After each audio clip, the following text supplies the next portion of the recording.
Lamentavelmente, nós estamos nos encaminhando para um processo social cada vez mais difícil, cada vez mais tumultuado, onde as pessoas estão muito necessitadas de segurança. Agora, não podemos esconder de nós mesmos essa verdade. A segurança que nós não temos na rua é fruto do nosso jeito de educar os nossos filhos. É fruto do nosso jeito de criar valores nos dias de hoje. Quais são os valores que nos seguram?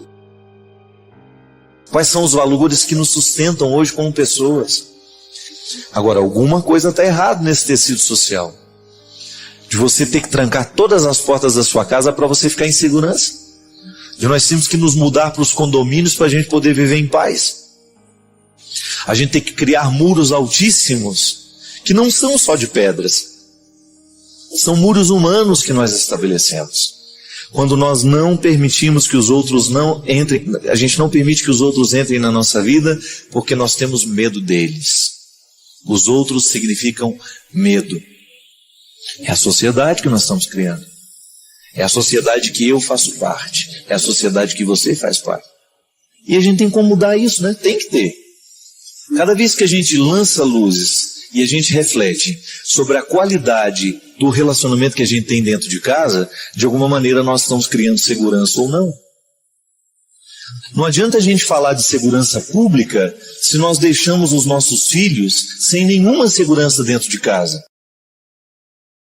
Quantos pais alcoólatras, quantas mães alcoólatras, quantos pais infiéis que acabam criando um contexto imenso de segurança dentro de casa. É difícil ser pai? É, mas ninguém mandou você ser. Você escolheu ser. Você se casou, você constituiu família. Agora é uma responsabilidade que você tem. É questão de competência, minha gente. Ou a gente vai ser competente naquilo que a gente assumiu amar, ou essa incompetência não nos dá direito de reconsiderar depois. Uma coisa é você errar nos seus negócios, você falir e você começar a trabalhar e construir tudo de novo. Outra coisa é você falir como pai. Outra coisa é você falir como mãe. Quando você não tem como recuperar. Assim como aquele menino, morto pelos traficantes, não tivemos tempo de recuperá-lo. É um prejuízo que jamais nós vamos ter como restituir ao mundo. O filósofo já dizia, né? Que todo homem que morre, qualquer que seja esse homem, nós morremos um pouco também. Porque nós fazemos parte da humanidade. Onde existe hoje um ser humano sofrendo, a minha humanidade sofre nele também, mesmo que os meus olhos não estejam vendo. É minha condição humana. Eu não tenho como negligenciar isso.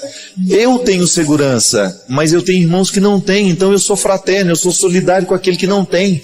E aí eu vou agir de maneira equilibrada, de maneira consciente, para dar segurança àquele que não tem. Como? Aí entra toda a dimensão pessoal da minha parte.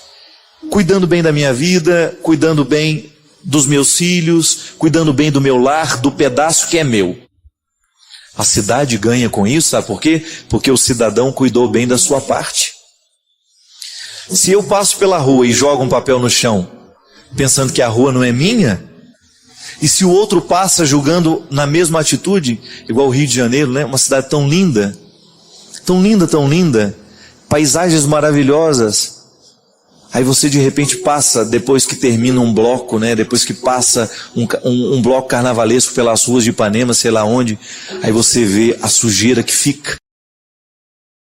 Na Bahia, lá em Salvador, passa pelas ruas onde passou o trio elétrico para depois você ver. As pessoas não têm o menor respeito pelo espaço público, minha gente. As nossas cidades viram lixo. Por quê? Elas são invadidas de gente que não ama a nossa cidade. Elas são invadidas por pessoas que não têm a menor consideração pelo nosso espaço público. Aí pisam na nossa grama, destroem a nossa árvore e depois vão embora. Isso é civilidade? Não. A civilidade consiste em você olhar para aquilo que é público e você dizer, não, eu respeito isso daqui, mesmo que esteja uma multidão, mesmo que eu não seja reconhecido fazendo este erro aqui agora, eu não vou fazer, porque eu tenho consciência. Eu sempre digo isso. O cristianismo, o catolicismo, vou falar da minha parte, nós precisamos voltar a pregar a ecologia. A gente precisa ensinar que jogar lixo no rio é pecado. Pecado não é só sexualidade, não é só essas questões que a gente acha aqui, olha, não. Há uma série de pecados sociais que nós praticamos que a gente atenta contra a segurança. Quando eu jogo o lixo da minha casa num rio, sabendo que isso é proibido, quando eu provoco o transbordamento deste rio, por quê? Porque eu jogo o lixo que não é para ser jogado no lugar, aí eu encho os bueiros da minha cidade com lixo, com tampinha, com plástico, com jornal e depois a chuva não tem para onde escoar, aí a gente vai dizer que a culpa é do governo. Os nossos governantes não cuidam das nossas cidades, está certo, existe uma parcela de culpa que é deles. Eu achei ótimo a placa que um cidadão ontem colocou numa cidadezinha no interior aí não sei onde. Agradeço aos meus vizinhos por eu ter pegado dengue.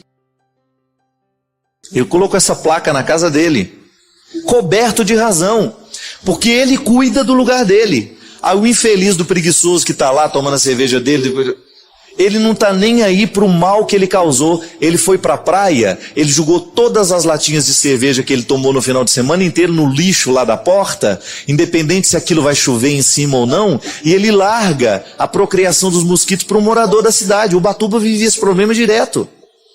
Os turistas que vão a Ubatuba, que não recolhem os seus lixos, que não cuidam do espaço, deixa a dengue para quem mora lá que não tem nada com isso.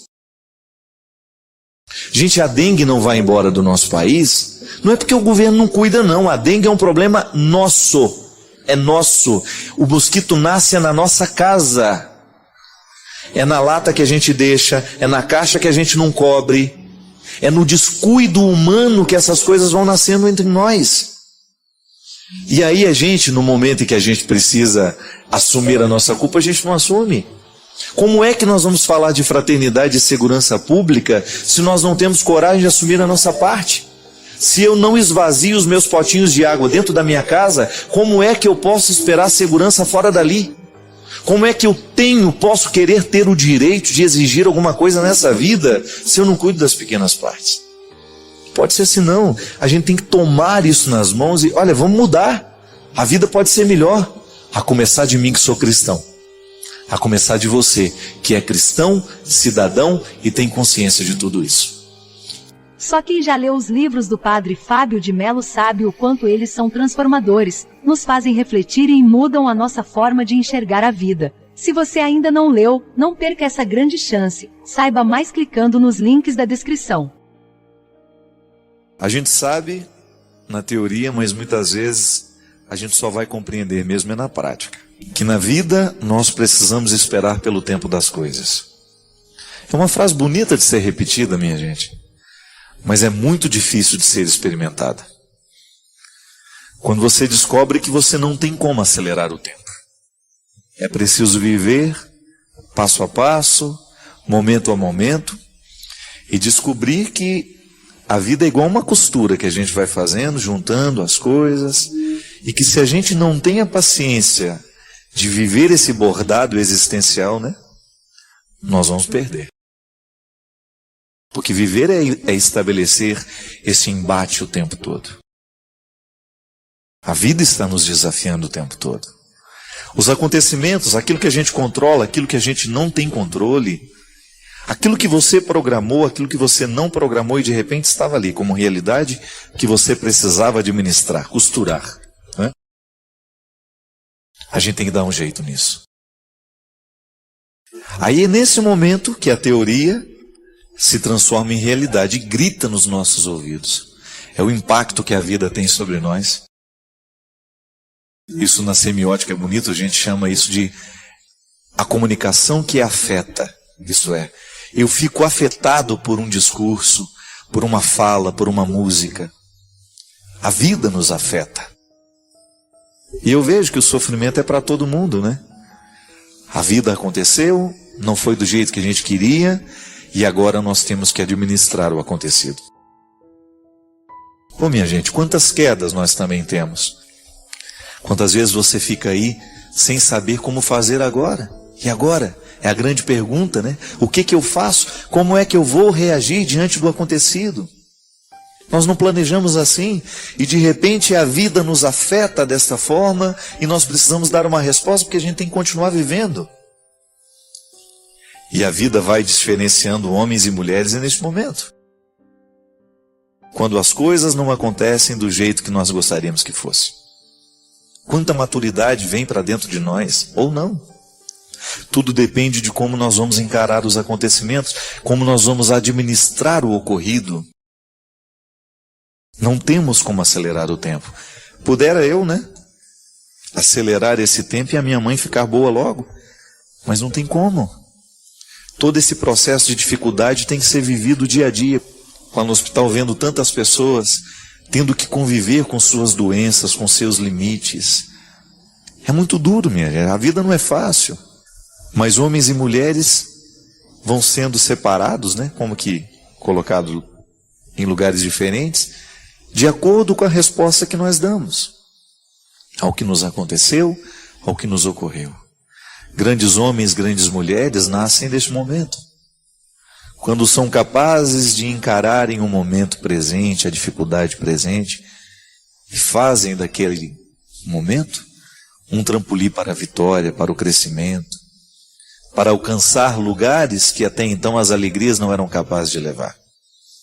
É para isso que Deus nos conduz, é para isso que Deus entra na nossa vida, para nos ajudar a articular essa vida, que nem sempre é do jeito que nós gostaríamos que fosse. Não desista mesmo. Eu não sei o que é que você passa. O que eu sei é que muitos que agora neste momento estão me assistindo passam por situações que não gostariam, que não são agradáveis. Precisam costurar aí um momento da vida que não é interessante. Pode ser que você hoje tenha que administrar a vida que você não escolheu ter.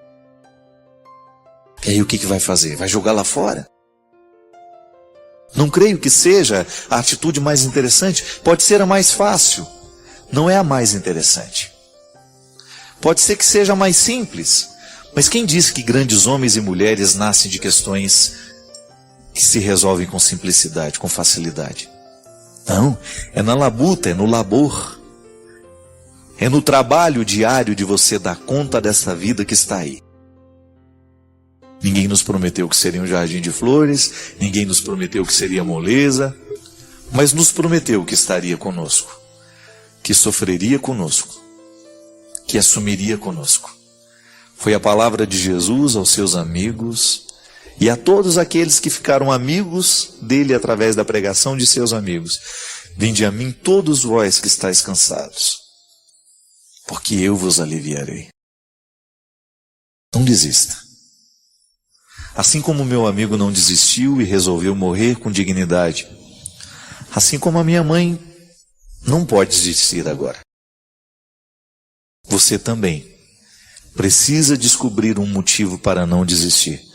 E quem sabe, hoje Deus possa lhe dar e possa lhe esclarecer tantas coisas, se você der a Ele a oportunidade. Quem sabe hoje, com a vida que você não gostaria de estar vivendo, com isso que você não escolheu, com essa tragédia que muitas vezes se abate sobre você, com este peso que a vida muitas vezes representa, você possa ouvir também essa palavra de Jesus. Vinde a mim, todos vós, que estáis cansados. Trazei os fardos, que eu vos aliviarei. E é um prazer poder entrar na sua casa, na sua vida, na sua história, poder fazer parte da sua vida. Todas as questões que nós trazemos aqui são verdadeiras. Vidas como as nossas, acontecimentos como os nossos, que quando olhados à luz do Evangelho, se transformam em matéria-prima de evangelização também. Já parou para pensar nisso? Que a mesma vida que se transforma em motivo de desespero é também matéria-prima de conversão para muitos de nós? Quantas vezes você parou para ouvir alguém dar um testemunho da vida, da conversão, de como Deus entrou na história dela, e você vai descobrir que o motivo que a fez converter-se ao Senhor é igual ao seu. Mas por que não foi também motivo de conversão para você? Porque talvez você não tenha visto este acontecimento com os óculos de Jesus, com a lente que Jesus nos empresta. Para mim, muitas vezes, é causa de desespero, para o outro é motivo de conversão. Tudo depende de como nós interpretamos o que nos acontece. Tudo depende de como nós olhamos para os acontecimentos que nos afetam. Tudo depende de como administramos a vida que nós temos. Não desista do amor, não desista de amar, não se entregue à dor, porque ela um dia vai passar. Se a cruz lhe pesou e quer se entregar, tal como o Cirineu, Cristo vai lhe ajudar. É sempre bom ter um Cirineu na subida, né? É sempre bom ter alguém que olha para você no momento daquele desespero e fala, você não está sozinho. Foi o que aconteceu comigo nesses dias, quando você identifica os verdadeiros amigos. As pessoas que não lhe abandonam naquela hora. Aquelas pessoas que ajudam você a suportar aquele momento. Todos nós precisamos disso, minha gente. Aliás, a qualidade da nossa vida, dos nossos relacionamentos, ela passa o tempo todo por esses momentos. É quando você precisa olhar para alguém que significa este Cirineu. Eu estou com você e vou fazer por você aquilo que você não pode. Ter um Cirineu no momento do nosso Calvário.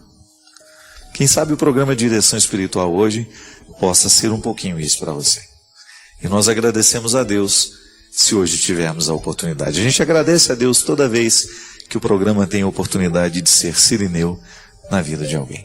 E o passado não passa quando a gente fecha a porta para que ele não vá embora, né? Toda vez que nós insistimos em martirizar dentro de nós uma experiência negativa, ela não vai passar. E a gente sabe, o tempo é o melhor remédio que nós podemos viver e experimentar e administrar em nós. A dor que me acometia tanto anteontem, a minha preocupação que estava me tirando o sono anteontem, à medida em que eu vou triturando isso, mastigando, administrando do jeito certo, colocando... Primeira coisa, a gente tem que fazer aquilo que a gente pode, né? Se tem alguma coisa me preocupando, a primeira coisa, o que eu posso fazer para diminuir essa preocupação? Existe alguma coisa de concreto que eu possa fazer? Então, tá. Você tem uma dor, uma traição. Você já foi lá no traidor devolver o lixo dele? Será que você tem alguma coisa engasgada, qualquer coisa que você precisa resolver dentro do seu coração, jogar fora, através de palavras, um choro, sei lá? Alguma atitude sua que possa diminuir essa sensação de desconforto? A gente precisa fazer. É a mesma coisa a preocupação. Quando algo me preocupa e eu descubro naquela preocupação o que eu posso fazer para diminuir o efeito dessa preocupação na minha vida e faço, então eu começo a resolver, abrir as portas para que esse passado comece a passar. Não é? Porque senão nós vamos represar a experiência que não valeu a pena, nós vamos segurar dentro de nós o evento, o acontecimento que nos machucou, que nos lesou, e aí a gente vai viver um processo contínuo de lesões e de machucados, porque a lembrança, o rancor, o ressentimento, eles só provocam novas feridas dentro de nós. Eu nunca vi alguém ficar curado guardando ressentimento. O que é o ressentimento? Ressentir. É sentir várias vezes. É como se você pegasse uma gilete e ficasse passando ela em cima do mesmo lugar da pele. Nunca vai cicatrizar. E o corte vai ficando pior. Porque você vai lesando a pele, vai lesando, vai lesando, vai lesando, vai lesando. Você vai perdendo a oportunidade de viver a cicatrização. Não é assim? Você já observou que quando começa a cicatrizar, dá uma coceirinha? Não é assim? A cicatrização provoca uma sensação de coceira, né? Dentro de nós é a mesma coisa. Pode observar, existem muitas situações afetivas que às vezes nós estamos começando a nos recuperar dela. Aí você tem aquela sensação, vez em quando, de querer retomar, são as coceirinhas da cura. Segura isso daí. Consiga manter sob controle os seus ódios. Consiga manter sob controle os seus ressentimentos. Consiga manter sob controle as suas carências. E aí você começa a viver o processo da libertação das consequências negativas que aquele fato lhe provocou. É a vida. Todo mundo é machucado. Eu não tenho como criar uma redoma para mim, você não tem como criar uma para você. Então, de vez em quando, as pessoas vão nos ferir com as palavras, as pessoas vão nos ferir com as atitudes. Agora, você não pode permitir que a palavra que fere e a atitude que fere venha provocar ferimentos no seu ser e venham demorar demais, ficar dentro de você, se estender mais que o tempo que ela deveria ficar. Atingiu o seu ser, foi no profundo da sua vida, foi no profundo do seu coração, já começa a dar um jeito de cicatrizar isso. Porque a partir do momento que você tem uma ferida no ser, você corre o risco de infeccionar tudo. Nos afetos, isso funciona desse jeito, né? De vez em quando alguma coisa vem, machuca o nosso coração, a gente perde a disposição para tudo. Perde disposição para estudos, perde a disposição para o trabalho. Por quê? Não tem um impacto, ele afeta a gente. Agora, o tempo que vai durar aquilo que lhe afeta precisa ser administrado por você. Afinal, é o seu ser que está em jogo, né? E de repente você começa a fazer tudo errado porque o ser está machucado. Então há sempre uma feridinha aí no ser que precisa ser cuidado. Minha gente, esse é um exercício de todo dia, tá vendo? Viver a experiência de ser com Jesus é a gente viver o tempo todo, administrar dentro de nós essas curas que nós precisamos viver para que a gente fique parecido com Jesus. Eu quero ser parecido com Ele. Mas para ser parecido com Ele, eu preciso curar no meu ser muitas coisas que estão erradas. Eu preciso, de vez em quando, visitar os meus passados, né? O meu passado, para compreender o presente. Por que às vezes eu sou arrogante? Será que em algum momento da minha vida eu fui humilhado demais? E porque fui humilhado demais, tenho dificuldade de administrar os momentos em que alguém me contesta? Ninguém é por acaso.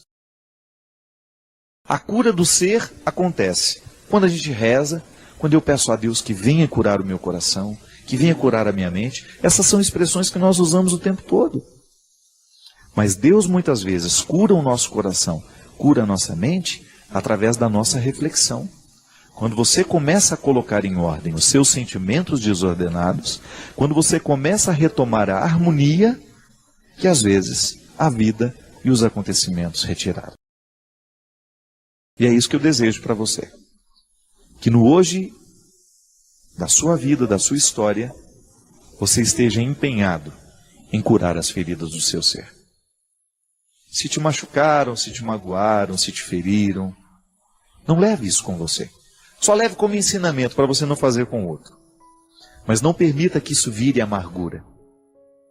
A tristeza, para ser criativa, ela tem que exercer dentro de nós o movimento da superação. Então, porque eu estou triste, porque eu estou magoado, chateado, eu observo aquele momento, eu vivo aquele momento como um propósito de superá-lo. Porque se eu não superar, eu corro risco de transformar nisso em amargura. E amargura não faz bem ao coração. Coração amargurado não consegue perceber a vida. Coração amargurado fica focado nas mesmas coisas. E quando a gente foca nas mesmas coisas, quando a gente não amplia o nosso olhar, a gente corre o risco de infelicitar a nossa experiência de vida. Eu desejo do fundo do meu coração que hoje o seu ser possa ser fortalecido. Com o programa de hoje, de repente você descobriu que você está sendo objetificado por alguém, que você está vivendo a relação humana, os relacionamentos não estão respeitando aquilo que você é. É momento de gritar essa independência aí, né? Porque Deus te quer livre, tendo condições de mergulhar cada vez mais nos mistérios do ser. Corrigindo o ser, consertando o que está errado aí no ser, sem dúvida as suas atitudes, as suas obras serão muito mais maduras, muito mais satisfatórias. Que é isso que a gente quer. Ter um coração puro para que a nossa atitude possa ser apenas um reflexo de um gesto que nem começou. O gesto, ele antes de acontecer, ele me move. É um movimento que o outro não vê, mas que me leva a ir adiante, que me traz coerência, que me configura ao Cristo. Antes do meu gesto de amor, existe em mim um coração que ama. E isso precisa ser cuidado o tempo todo. Porque se aqui dentro o coração ficar fragilizado demais, ficar machucado demais, a gente corre o risco de transformá-lo num território infértil. Aí a atitude não vai adiantar nada. Porque quando a gente realiza um gesto de amor, não é só o outro que é beneficiado, mas eu também sou. Porque o amor, assim como faz bem a quem recebe, ele faz muito bem também a quem oferece. Nós somos tão cruéis na abordagem que nós fazemos sobre nós. Somos também cruéis com as abordagens que nós fazemos sobre os outros. Aliás, como nós erramos nessas visões que temos uns dos outros. A gente facilmente se apressa em julgar, em dizer que o outro é assim, assado. Não sabemos nada. O que eu vejo do outro é um fenômeno. É fenomenologia, é aquilo que se manifesta diante de mim. Mas aquilo que o outro se manifesta é tão pouco do que ele é. Às vezes aquilo que eu estou conseguindo ver é o contrário do que ele é. Porque às vezes uma pessoa está sendo agressiva porque ela precisa ser amada, e eu acho que ela é a pior pessoa do mundo porque ela é agressiva. Mas no fundo é uma pessoa que precisa ser amada. Então o que eu vejo não corresponde à verdade. O que eu vejo é apenas um equívoco, um deslize dela em não saber pedir o que ela precisa. Sim, quantas vezes eu peço afeto da pior forma, sendo agressivo, ciumento, possessivo. Seria tão mais honesto, né, eu dizer, olha, eu estou tão necessitado de ajuda, e o outro interpretaria do jeito certo o que eu estou pedindo para ele. Mas às vezes eu chego aos gritos, rejeitando, mandando embora, quando na verdade eu quero que fique, que me ame, que esteja comigo. Então quando eu não sou honesto com o que eu sou, eu prejudico o outro me perceber. Mas eu erro comigo quando eu tenho uma visão distorcida de mim, quando eu me interpreto muito pior do que eu sou. E é interessante que uma pessoa que é pessimista em relação a si, a primeira coisa que ela expulsa dela é a possibilidade dela ser amada por Deus. Ela tem muita dificuldade de acreditar que Deus a ama, e muito menos que Deus a habita. Pensar isso, né? Eu sou um sacrário. As pessoas vão à igreja, elas reverenciam aquele sacrário que está ali, porque a Sagrada Comunhão está ali, a Sagrada Eucaristia está ali. Mas eu passo pelo meu irmão e me esqueço que ele também é um sacrário vivo, ambulante. Tenho respeito pela Eucaristia, mas não tenho respeito pelo meu irmão que trabalha comigo na equipe de liturgia, na equipe de trabalho dentro da igreja. Não tenho reverência pelo ser humano que foi me atender na loja, ou não tive reverência pelo cliente que eu fui atender na loja em que eu trabalho. Que cristianismo é esse que me faz ficar prostrado diante da hóstia consagrada, mas não me leva a estender a mão a um irmão que está do meu lado? Que cristianismo é esse que não me ensina que o respeito pela Sagrada Eucaristia também precisa se desdobrar pelo respeito que eu tenho com as pessoas que convivem comigo?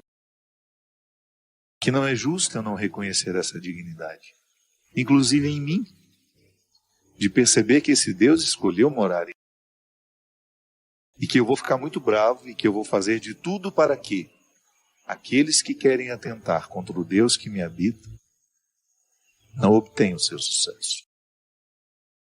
Eu não quero a profanação do outro. Da mesma forma como eu não quero profanar ninguém. Não quero profanar a sacralidade do outro. E não quero que o outro profane a minha sacralidade. Por isso zelarei para que as pessoas que têm acesso a mim deem os seus primeiros passos na minha direção, sabendo que sou um homem sagrado. Mesmo que eu não fosse padre, eu sou um homem sagrado, desde menino. E porque ainda sou padre, tenho uma responsabilidade maior em zelar por essa sacralidade, que é um dom que Deus me deu.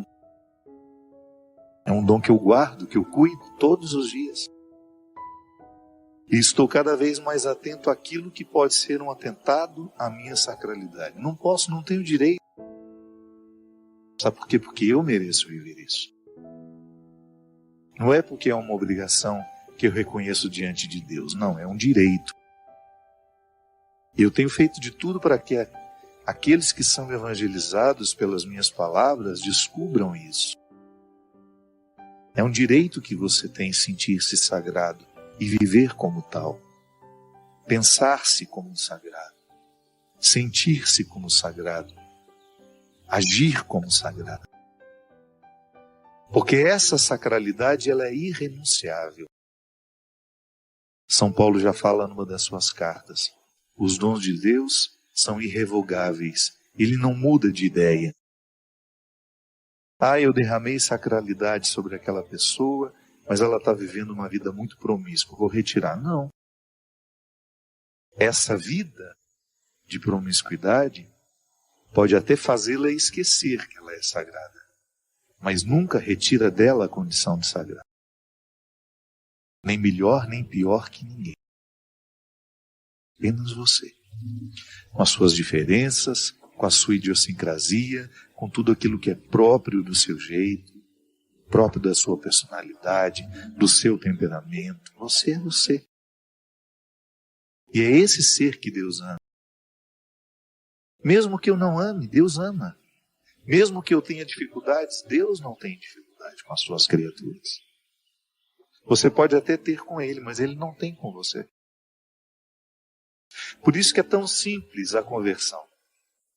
Nós podemos até complicar quando falamos dela, mas conversão é você, num primeiro momento, reconhecer que Deus não tem dificuldade com você. É você que tem com Ele. E que, portanto, quando você sabe que Ele não tem dificuldades com você, você fica mais livre diante dele. Não é assim que acontece quando você fica livre diante de um amigo? Não é muito mais fácil você corrigir uma postura que lhe faz mal, que lhe retira do direito de viver melhor a vida? Quando você tem um amigo que olha para você, sem dificuldades com você, sem dificuldades com aquele seu jeito, eu tenho muito mais facilidade de mudar uma conduta a partir de um amigo que não tem dificuldade com os defeitos que eu tenho. Mas eu vou me acomodar porque ele não tem dificuldade com o meu defeito? Não. Mas aos poucos ele vai me contagiando com a oportunidade de modificar as peças do tabuleiro e fazer um jogo mais favorável a mim. Em última instância, minha gente, o viver bem consiste em você julgar bem o jogo da vida, articulando as situações, as pessoas, as oportunidades, tudo aquilo que compõe a sua ambiência existencial. É o exercício de todo dia, voltar a si. Essa música fala do abraço do pai, de um filho que viveu distante, que gastou todos os seus bens e que depois, movido pela certeza de que o pai não tem dificuldades com ele se sente livre para retornar. Porque se ele pensasse que o pai tinha dificuldades com ele não voltaria. Ele pararia nesse medo. Por isso que nós erramos muito como líderes religiosos, quando até bem intencionados, com desejo de ressaltar o pecado e isso e aquilo, a gente coloca no outro essa mentalidade de que Deus tem dificuldade com ele. Quando eu coloco em alguém essa convicção de que ele está muito ruim e de que Deus tem dificuldade com ele, eu estou dificultando essa reaproximação. O que eu prego, o que eu vivo, tudo aquilo que eu faço como padre, precisa ser marcado por essa oportunidade que eu tenho de gratuitamente oferecer ao outro o dom mais precioso que eu tenho.